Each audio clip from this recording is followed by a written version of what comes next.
मैदानातला 9-1 सुट्टीलाच बाद झाला आणि आता रणसंग्राम चालू आहे.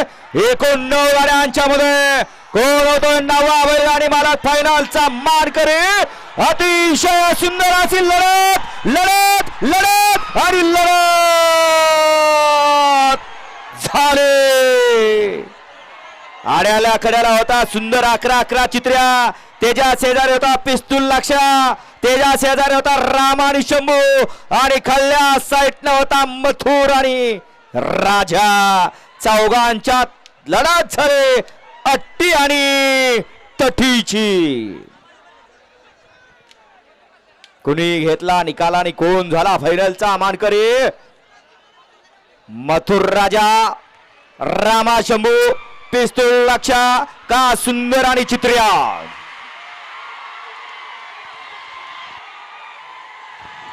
एवढा कालावा सांगून जातोय निकाल कुणी घेतला.